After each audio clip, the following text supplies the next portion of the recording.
السلام عليكم ورحمة الله وبركاته. هرّا أفتول ما في وفتم مرة دبنا سندرا هندوني ديمن أكاتن ديم سيساني والأبو دندا غريني ساني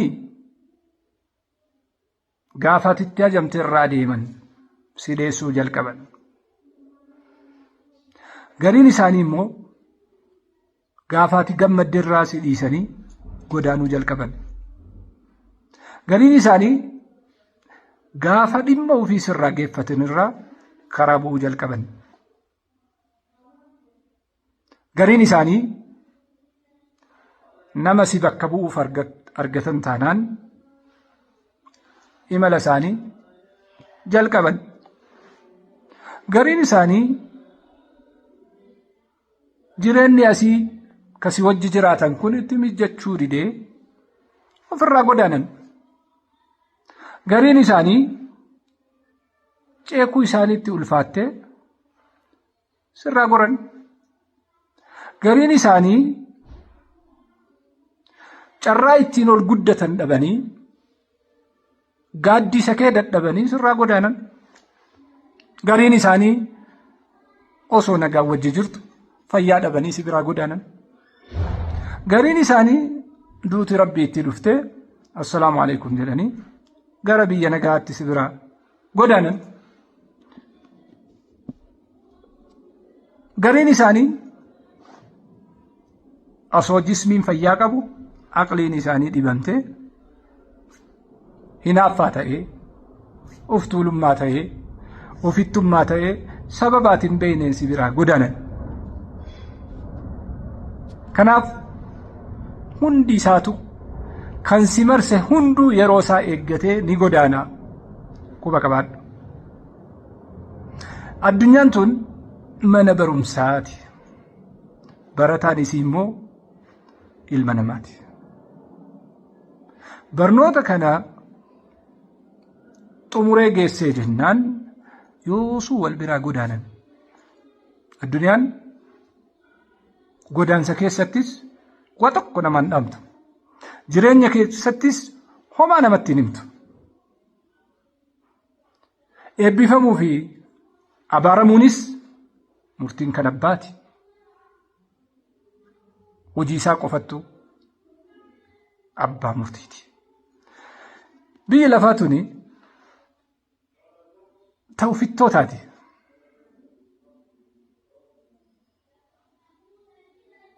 Ufittoonni immoo yeroo hunda as fudhachuu malee waasitti achiin kennanii sirritti eegi. Kanaaf biyya lafaa rahmata tokko hin qabne ilma namaa kan ufittummaan xaxame jidduu jiraachaa ulaagatu jiraa. Ulaagaa ittiin bulmaata dambii waliigalteedha kan hawaasummaa sarara isaa eeggachaa jiraadhu. Yoo namni waa sitti himin waa tokkollee hin gaafatin. Yoo namni sin affeerin eessaayyuu hin dhaqin. Yoo waa gaafachuu barbaadde dirqama sitti taanaan al tokko biran darbin. Yoo bilbiltee mirkaneeffachuu barbaadde yeroo tokko qofa bilbili. Tasa ta'a jettee yoo itti yaadde lammaffaatti dabali. Sadaffaa garuu bilbila kee quba keetiin hin tuqin. Daangaa keetii fi daangaa nama sanii sirritti addaan eeggadhu. Ilma namaa hedduu isaa jala deddeemuun guddisiin.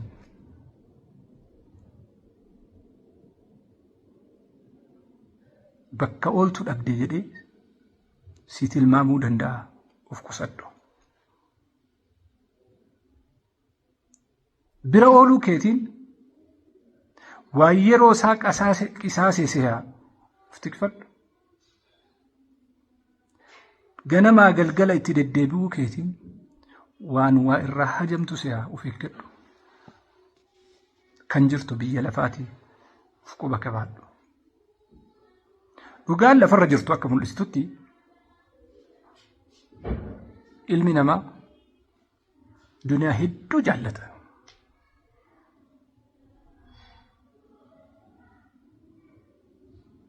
Hiyyeessa qarshii tokko hin qabne laali. Yeroo hundi fudhachuu malee kennuudhaaf qophoo miti quba qabaadhu. Ka xiqqoo wayyaa qabu immoo ija gaariin ilaali. Dabalata fida malee dabarsee kennuuf qophee miti gattiin xalli. Dureessa guddaa arge. Tasa yoo si arge waan gaafattaa sammuu keessaa qaba quba qabaadhu. Kanaaf hunduu rakkootti jira malee hundi isaatuu fudhataa malee kennaa miti. Akkasitti hisaaba godhi ilaali. Hiyyeessi yoo asirraa dhabe galgala irraa diina sitti ta'u jalqaba qalbiin isaa fayyaa hin qabdu quba qabaadhu. Osoo argatees kan kennu osoo hin ta'in argachuu saniin kan nama gara futaa irraa gori.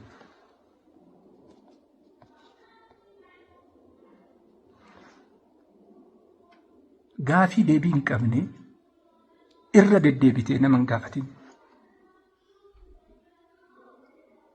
Faallaan dheeraadha gabaabaa yoo ta'e faallaan jiddu galeessaa maal ta'a jettee nama hin gaafatin. Deebiin isaa sanbanni yoomi jennaan wiixata na fakkaatee ta'a beeki. Adiin marti bareedaa miti. Gurraachi hundi fokkataa miti. Uffanni Ka'baa bareedaan sun gurraacha laala. Kafanni reeffa ittiin maranii awwaalan sodaachisaan sun adiidha argi. Fakkeenyi isaa ilma namaa kan hojjaa isaa ilaaltee dhaabbata isaa ilaaltee kuni bareedaadha hin jedhin. Arraba isaa ilaaltee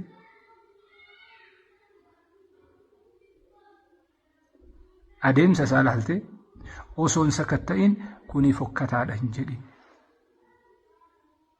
Hunduu bakka qabu bakka isaatiin shallagii gatii kenniif. Gaafa galaanni si fudhatu faaya yookiin dhagaa yookiin sibiila bahara keessa jiru fuudhuudhaaf gadi hin jettu beeki. Muka dhaabbatu baala rarra'u meeshaa bahara gubbaa jirutti rarraata malee gadi hin jettu quba qabaadhu. Muka dheeraa baharatti fuudhee deemaan bishaantu fuudhee deemaan. Dhagaa xiqqoosii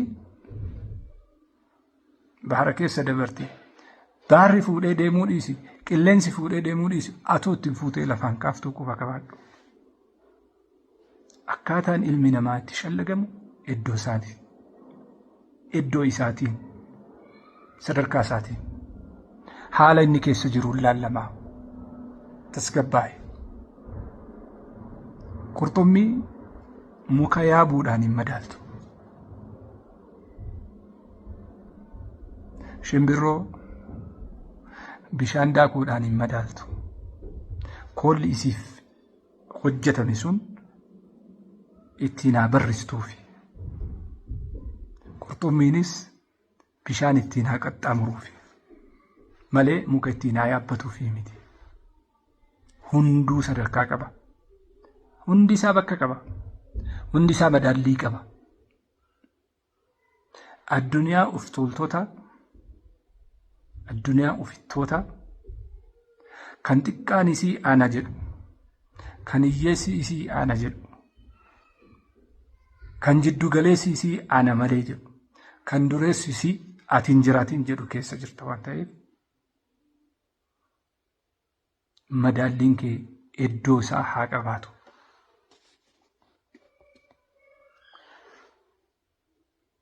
Biyyi lafaa duniyaan tuni kan isii ol dhiitu malee kan duniyaaf imimmaan harcaasaa oolu hin feetu. Fuula itti garagallaan dugda sitti garagaltii quba qabaadhu. Dugda itti kenninaan si kotootaa oolti achitti argi. Yoo kana didde immoo kana hundaa diddee imimmaan kee roobsaa oolta taanaan duniyaan rooba samii sitti dabalte akka imimmaan kee rifeensarraa hanga qeensaa qaama kee wal gahu si gooti malee xiqqoo siillee naasuu siin qabdu of argadhu.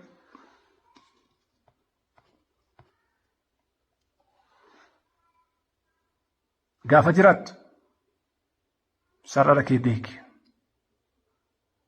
Gaafa hojjettu humna kee hubadhu. Gaafa deemtu tarkaanfii kee ilaalladhu. Gaafa dubbattu jechoota kee filadhu. Gaafa yaaddu sammuu kee bal'ifadhu. Gaafa murteessitu yeroo 9 yeroo 10 irra deddeebi'ii tarkaanfii sirrii fudhadhu. San bira dabarte taanaan ganda iftultotaa seentee jidduutti haftaa. Of eeggadhu. Yaa kan sii gale. Yaa kan hubatte. Madaalliin kee hayyuu fi makkala walitti hin fidin. Beekaaf wallaalaa wal muggaan kaahin. Arjaa fi doqna wal biran dhaabin. Dabeessaa fi goota dirree tokkotti walitti hin qabin. Hunduu iddoo qabu. Hunduu wal madaalaniin qabu. Hiyyeessa hiyyeessaan madaali. Dureessa dureessaan madaali. Hiyyeessaa fi dureessa walitti hin madaalin. Beekaa beekaan madaali. Hayyuu hayyuu madaali. Wallaalaa wallaalaan madaali. Jaahila jaahilaan madaali. Waan Rabbii wal caalchisee kenneen waan abbaan itti faajee argateen qixan deebisin kan qixa madaaluu qabdu warra wal qixa jiru qofa. Kanati godhuu qabdu namummaadhaan qixa kabajuu qofa. Kanachirraa nafi akka kaleessa jenne safartuu madaallii keetii kan sirrii ta'u bakkaa fi akka eenyummaa namichaatii fi hojiisa jechaa fi gocha wal muggaa qabdee yoo laalte qofa. Sanan taane taanaan gandi uftuultotaa ganda sanii hogguu jettu ganda uftuultotaa keessa jiraachuu kee sirritti hubadhu. Addunyaa cubbuu malee, addunyaa naasuu tokko malee waan feete namarratti raawwattu garaa kee fayyaalessa kana qabattee itti dhaqxe taanaan immaa okkoltee hafta, immaa okkotee jaraa keessatti haftaa. Of eeggadhu. Wassalaamu alaikum wa rahmatullahi wa barakatuh.